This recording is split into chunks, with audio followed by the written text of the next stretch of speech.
Hello everyone. So this morning I want to get my chuck roast in, and I'm going to put it in my slow cooker. And this is a 9x13 crock pot. I wanted to use that because I'm going to later on put in some butternut squash, some potatoes, and some carrots. But first I want to get this going. So in my bag I've got a couple, maybe tablespoon and a half of flour. I'm going to add a little bit of black pepper in there, a little bit of thyme,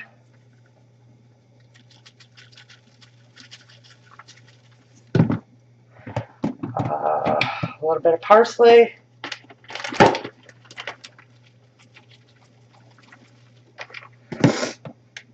see what I'm doing? The garlic salt, I gotta see how much goes on my hand before I put that in there, because too much will make it icky. Salt like that'll be good, because I got garlic gonna go in it too. Celery, same thing. A little celery goes a long way. I'm gonna rough that up a little. And a little bit of paprika. Alright, let's get these spices out of the way. Now I just pulled that out of the freezer, probably about half hour ago. Stuck it in the sink with cold water.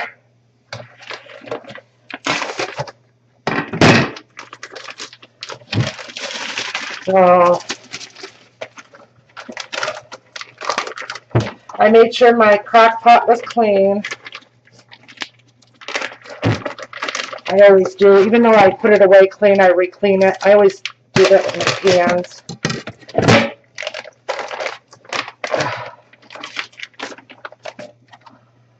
Oh.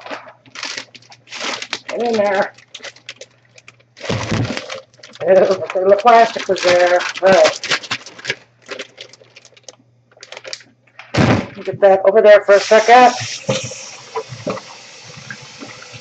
Now I got a gross mess on my hand. Alright. So I like to brown my roast before I put them in the crock pot, because it keeps seals in flavor. Come on, seal. Is it just me, or do you guys have issues with this too? Never can get this darn thing to seal. Okay. We're just going to try to coat it best we can. It's not going to be pretty or perfect.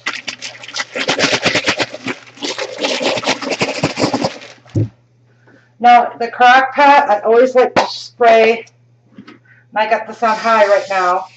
I like to spray this down. Makes it easier to clean with Pam. Alright. My pan is steaming hot, as you can see. Come on, I gotta refill my olive oil. So I'm gonna put you over here.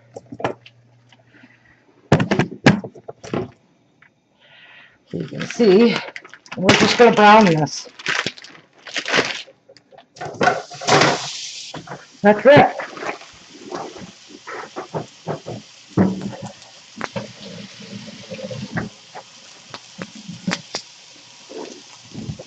Once that, oh, sorry about that. Once that gets browned on both sides, I will come back and show you what it looks like, what to do next. Okay, so I think this is browned enough. Did it want to release? Yep. There we go. So you're just sealing in the flavor. It doesn't need to be cooked all the way. And that flour, that's going to help make your gravy later on. So when this is done browning, we'll come back and I'll put it in the crock pot. We'll set that up. Alright, this is brown enough, but I'm just going to, I already did this on the other side, add a little bit more pepper And salt, because salt does have flavor. So that's gonna flip it over on this side. Get that kind of heat in through. I'm gonna put you back farther so we can work together here. You see what I'm doing? There you go. Alright. So now I'm gonna take this, and I have this on the high setting. I am going to put in a can of beef consomme. Just going to pour that right in there. And it's not heated, but it's just enough for good flavoring. Oh, it smells wonderful in here. So let's take this off. Set that in there nicely. Okay. The garlic, I'm going to set upside down. I just cut the tops off it like that and picked out any bad spots.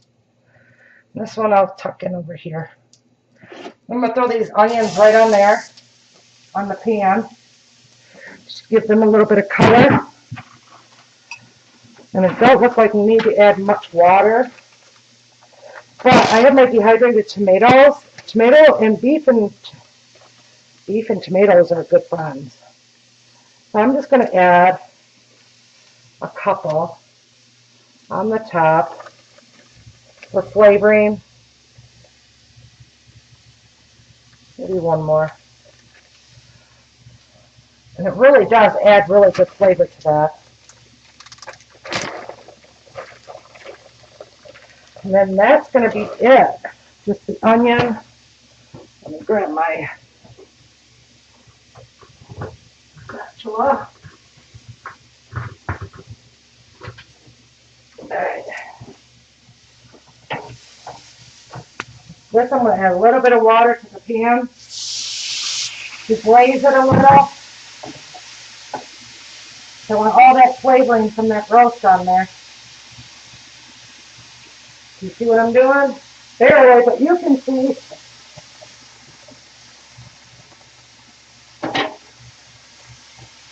We're just caramelizing a little. So I want all that flavor off that pan.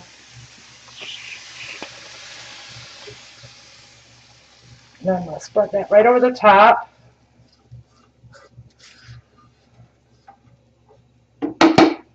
I decaramelized the pan, got all the flavor off it. Shut the burner off. All right. Look at how pretty that looks already, right? So now we're going to add just a little bit more water, not much. Otherwise it might be too blasé. Don't forget, I'm going to add potatoes and carrots in here in about 2 to 3 hours. I'll come back and add that stuff. So right now this is set to go. And all you got to do, wipe down, make sure that you got nothing in your seal area. Put your lid on it and forget it. And then get your potatoes and squash, carrots, whatever you want to throw in there. Celery, fennel, anything. And get that ready for a couple hours. You can put that on the top and let it cook through. And I'll come back when that's time. See you in a little bit. Okay, so I'm bringing the end so you can see what I'm doing. It's now 11:11. I just put this down on low. And it's looking wonderful and smelling awesome in here. I'm going to show you what it looks like. Bring it close. Let me put this over here. All this is going to go in there. Let's show you what it looks like. Okay. I'm going to put you over here for a minute. So here I've got butternut squash that I cubed up, potatoes that I'm going to throw in there. I got some fried celery, because remember I said I could find my celery. I found some of fried, and I don't want a whole lot in there, just a little. I do want to refresh it up with a little bit more onion, so this is fried diced onion. And you could do this with regular vegetables if you got them on hand. I unfortunately don't. And here's a little bit of mushrooms. Who don't like a roast with mushrooms? There. Once this is oxygenator, you see it, take it out because it's no good. It's done its job. Okay, so on here, I am going to salt everything. Salt adds flavor. I don't want to overdo it. Pepper everything.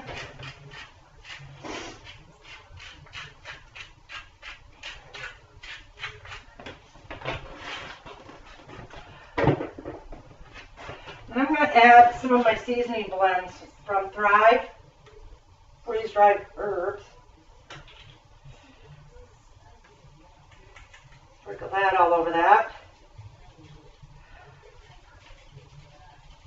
A little bit in there. Drizzle with a little bit of olive oil. I'm going to add just a little bit more water in here. And then now we're going to put them in. Fill her up. I was going to put carrots in there, but I don't think I'm going to. I think just potato and the squash and all the goodies. And it will cook down. You'll see that big roast I had will be a little piece, which is fine because I don't eat a lot of it. My stomach can't handle it. So, oops. Making a mess. Just want all that goodness in there. That way there, if the kids stop over, they've got plenty to eat. A little bit of meat and lots of side. Works out great.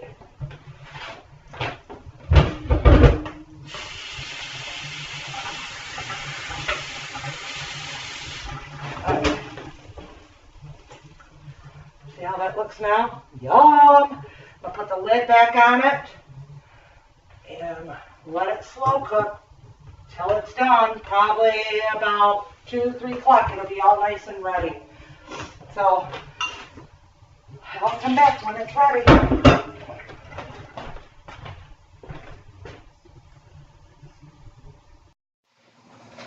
Okay, so now the roast is done.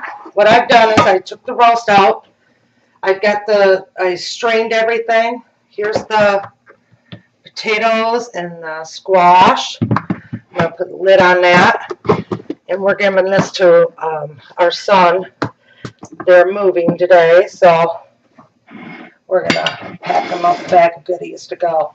In here I've got cold water with about 2 tablespoons of cornstarch. And I'm just making a slurry. And at first, don't want to move. But you got to make it where you don't have no lumps in there. And in here, in a colander, I drained the grease from the slow cooker. And put the drippings and stuff in here. The mushrooms and the garlic just kind of wilted away. It's now 4:30 in the afternoon. There we go. See, now once you can run your little whisk through without any type of dragginess going on. All right, I'm going to bring it closer. So there's our potatoes and squash. There's the meat that's left over, defatted, taking the fat out. And here I've got boiling. Move you a little bit closer. There we go. That's my piccata bread I made earlier. There should be a video up on that soon. So let's pour some of this in there and stir. And I like my gravy thick, and that's what we're making is a gravy. And then I'm going to pour back in the meat and some fried mushrooms in with it. So they got mushroom and gravy. Mushroom steak gravy, roast gravy. And it'll take a minute for it to get nice and thick on you. Just keep stirring it. Let your heat up. I'm going to grab a bigger whisk because it's a little hot. There we go.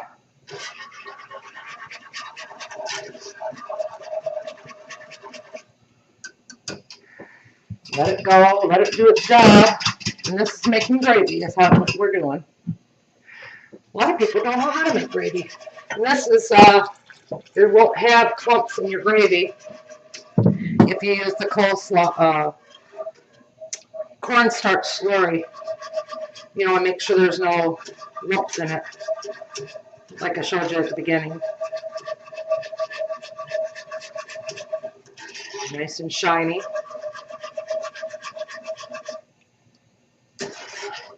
Still not thick enough for me. I'm going to let it cook for a second. Get back bubbling. Put the lid on it. And I'm just going to stand right here over it. While we're waiting for that, I'm going to cut a piece of that focaccia bread. Because it looks amazing. And we're going to try it. Now,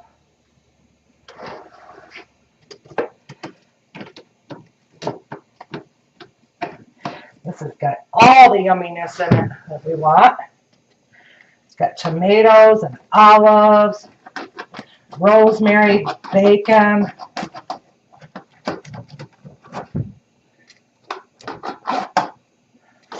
And you can either cut it the way I'm doing this way. Oh, look at that. Oops, ain't that pretty. And then that way there you can dip it in the gravy.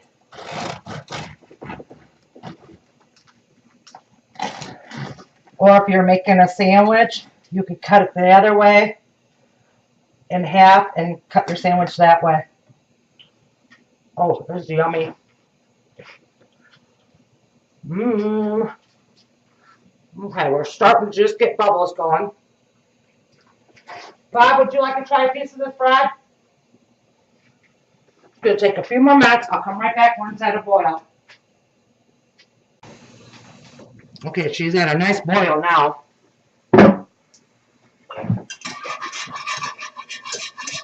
Stir it up.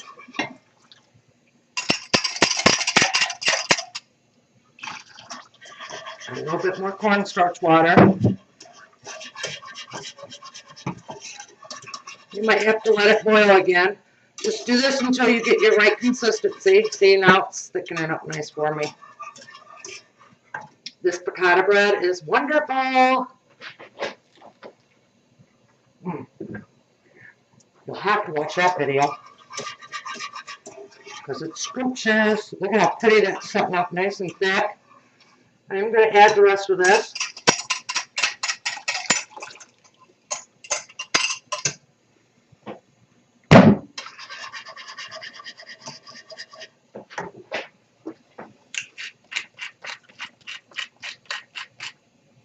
A little bit of fresh pepper. Nice and thick. That's how you want your gravy, nice and thick. Let me get a spoon and show you.